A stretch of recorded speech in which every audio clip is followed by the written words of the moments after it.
नमस्कार। ग्रामीण महिला विद्यापीठ के एकलव्य चैनल पर आपका स्वागत है। आज हम आपको पढ़ाएंगे कक्षा 12th का हिंदी अनिवार्य में पाठ 7 आत्म परिचय, जो हरिवंश राय बच्चन द्वारा लिखा हुआ है। और इसमें हमने पाठ फर्स्ट पढ़ा दिया है। आज हम पाठ 2 पढ़ेंगे। सबसे पहले व्याख्या देखते हैं। मैं जला हृदय में अग्निदहा करता हूँ, सुख दुख दोनों में मग्न रहा करता हूँ। जग भव सागर तरने को नाव बनाए, मैं मन मोजों में मस्त बहा करता हूँ। आत्म परिचय के अंतर्गत जो हरिवंश राय बच्चन है, भालावाद के प्रवर्तक है और उन्होंने जीवन में ये सीख दी है कि मनुष्यों को प्रेम से अपने जीवन को व्यतीत करना चाहिए। इसे संबंधित वो कविता रचते हुए कहते हैं, मैं जला हृदय में अग्निदहा करता हूँ। सबसे पहले शब्दार्थ देखो। दहा करता हूँ यानी दुखी हुआ करता हूँ। मग्न यानी एक भाव से मस्त रहता हूँ। भव सागर यानी संसार रूपी सागर। नाव यानी पुण्य कार्य। मन मोजो यानी सांसारिक जीवन की मस्ती। व्याख्या करते हैं। मैं जला हृदय में अग्निदहा करता हूँ। इस संसार की वेदनाओं को देखकर मेरा हृदय अग्नि के समान जलता रहता है, अर्थात दुखी होता रहता है। सुख दुख दोनों में मग्न रहा करता हूँ। जीवन में चाहे सुख हो चाहे जीवन में दुख हो, मैं हमेशा क्या रहता हूँ, मस्त रहता हूँ। अर्थात एक भाव से अपने जीवन को व्यतीत करता हूँ। जग भव सागर तरने को नाव बनाए। भव सागर यानी संसार रूपी सागर होता है। संसार के लोग इस संसार रूपी सागर को पार करने के लिए पुण्य कार्य रूपी नाव की तलाश करते, अर्थात पुण्य कार्य करते हैं ताकि उनके जीवन, जो अगला जीवन है, वो सुखमय हो। मैं मन मोजों में मस्त बहा करता हूँ, लेकिन मैं संसार की जो संकट रूपी लहरें हैं उनमें मस्त बहता रहता हूँ और अपने जीवन का निर्वाह करता रहता हूँ। अगली व्याख्या देखते हैं। मैं यौवन का उन्माद लिए फिरता हूँ, उन्मादों में अवसाद लिए फिरता हूँ। जो मुझको बाहर हंसा रुलाती भीतर, मैं हाय किसी की याद लिए फिरता हूँ। शब्दार्थ देखते हैं। उन्माद यानी मस्ती होती है, अवसाद यानी दुख या वेदना, भीतर यानी मन में। कवि हरिवंश राय बच्चन कहते हैं कि मैं यौवन का उन्माद लिए फिरता हूँ। मैं युवावस्था में मस्ती और पागलपन को लिए हुए घूमता रहता हूँ। उन्मादों में अवसाद लिए फिरता हूँ। यद्यपि मैं अपने जीवन को मस्ती के साथ जी रहा हूँ, लेकिन फिर भी मेरे हृदय के अंदर दुख और वेदना का भाव लिए हुए मैं घूमता रहता हूँ। जो मुझको बाहर हंसा रुलाती भीतर। इन संसार के जो कष्ट है, पीड़ा है, ईर्ष्या है, देश है, ऐसी भावनाएं मुझे बाहर से तो क्या करती है, हंसाती है, लेकिन अंदर ही अंदर मेरा हृदय दुख के कारण क्या होता है, रोता है। मैं हाय किसी की याद लिए फिरता हूँ। मैं हाय, ये दुख भरी शब्द है। मैं हाय किसी अज्ञात प्रेमी की याद को लिए हुए घूमता रहता हूँ। अगली व्याख्या देखते हैं। कर यत्न मिटे सब सत्य किसी ने जाना, नादान वही है हाय जहाँ पर दाना। फिर मूड न क्या जग जो इस पर भी सीखे, मैं सीख रहा हूँ सीखा ज्ञान बुलाना। शब्दार्थ देखते हैं। यत्न यानी प्रयत्न होता है, मिटे यानी मिट गए, संसार से चले गए। नादान यानी अज्ञानी होता है, दाना यानी ज्ञानी। मूड यानी मूर्ख होता है। व्याख्या करते हैं। कर यत्न मिटे सब सत्य किसी ने जाना। संसार के लोगों ने कितने ही प्रयत्न कर लिए, लेकिन जीवन के वास्तविक सत्य को कोई नहीं जान पाया। नादान वही है हाय जहां पर दाना। संसार के लोग अज्ञानी हैं। जहां पर भी दाना देखते हैं, धन ऐश्वर्य वैभव देखते हैं, उसको एकत्रित करने में लग जाते हैं। और ज्ञानी मनुष्य वो होते हैं जो इस संसार में रहकर भी विषय वासनाओं से दूर रहते हैं और सांसारिक माया मोह में नहीं फंसते हैं। फिर मूड न क्या जग जो इस पर भी सीखे। फिर संसार के लोगों को मूड यानी मूर्ख नहीं कहे तो क्या कहें, क्योंकि इतना सिखाने के बावजूद भी मनुष्य नहीं समझता है, तो फिर हम उनको मूर्ख नहीं कहें तो क्या कहें। मैं सीख रहा हूँ सीखा ज्ञान भुलाना। जो जीवन में मैंने अब तक सीखा है, उस सीखे हुए ज्ञान को मैं भुलाना चाहता हूँ।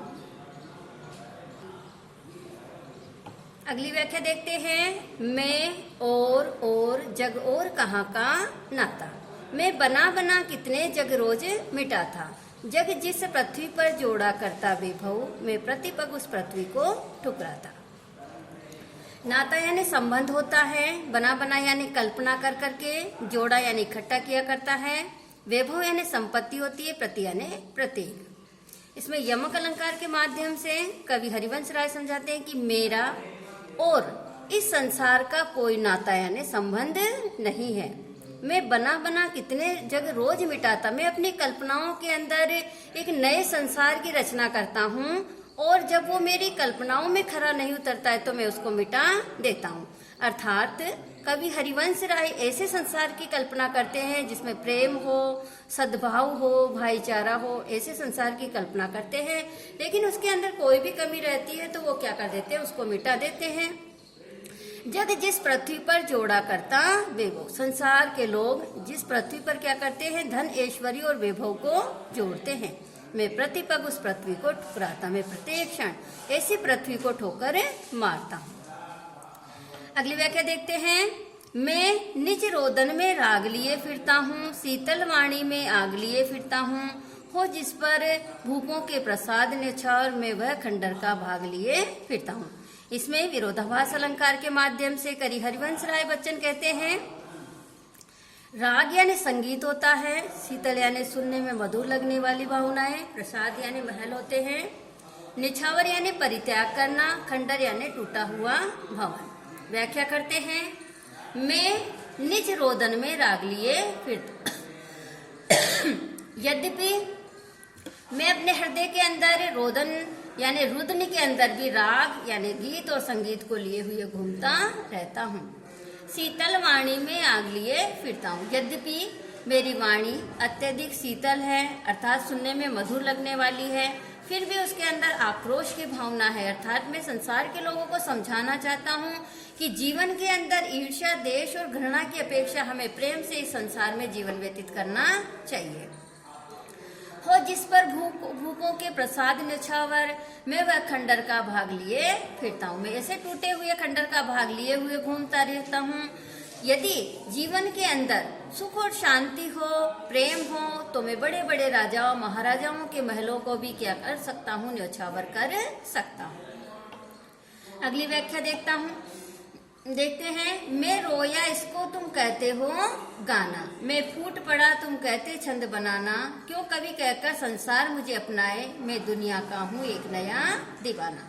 शब्दार्थ में देखो, फूट पड़ा यानी मन की वेदना प्रकट की, छंद यानी कविता रचना, दीवाना यानी मस्ती से जीवन जीने वाला। व्याख्या करते हैं। मैं रोया इसको तुम कहते हो गाना, संसार के दुख कष्टों और अभावों को देखकर मैंने अपनी पीड़ा को व्यक्त किया, इसी को लोगों ने कहा कि कवि ने तो गाना गाया है। मैं फूट पड़ा तुम कहते छंद बना, मेरा हृदय उस बात को व्यक्त करने के लिए फूट पड़ा तो लोगों ने कह दिया कि कवि ने तो कविता की रचना की है।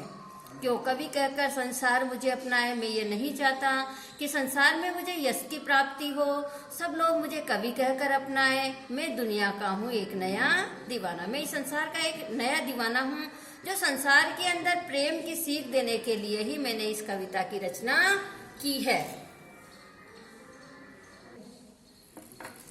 मैं दीवानों का भेष लिए फिरता हूँ, मैं मादकता निशेष लिए फिरता हूँ, जिसको सुनकर जग झूम उठे लहराए, मैं मस्ती का संदेश लिए फिरता हूँ। शब्दार्थ देखते हैं।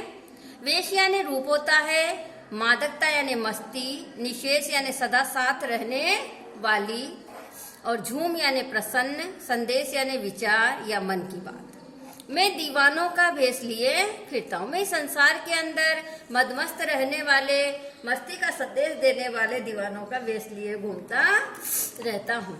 मैं मादकता निशेष लिए फिरता हूँ, मैं सदा साथ रहने वाली मस्ती और पागलपन को लिए हुए घूमता रहता हूँ, जिसको सुनकर जग झूम उठे लहराए, जिसको सुनकर संसार के लोग झूमने लग जाए अर्थात प्रसन्न हो जाए, मैं मस्ती का संदेश लिए फिरता हूँ। मैं मस्ती से जीवन जीने का संदेश देता हूँ कि जीवन के अंदर चाहे सुख हो दुख हो, व्यक्ति को समभाव से अपने जीवन को मस्ती के साथ व्यतीत करना चाहिए। प्रश्न उत्तर देखते हैं। कवि ने जीवन के लिए किसे आवश्यक माना है? कवि ने स्नेह सुरा का पान कैसे करता है। तीसरा क्वेश्चन देखते हैं, निज के उद्गार और उपहार से कवि का क्या तात्पर्य है, स्पष्ट कीजिए। चौथा क्वेश्चन देखते हैं, शीतल वाणी में आग के होने का क्या अभिप्राय है। पांचवा देखते हैं, कवि ने सोम को दीवाना क्यों कहा है। छठा है, मैं निज रोदन में राग लिए फिरता हूँ, कहने से कवि का क्या आशय है। ये आपके 7वां जो लेसन है वो कंप्लीट हो गया है। प्रश्न उत्तर आपको करने हैं। यदि आपको ये वीडियो अच्छा लगे तो लाइक और शेयर कीजिए।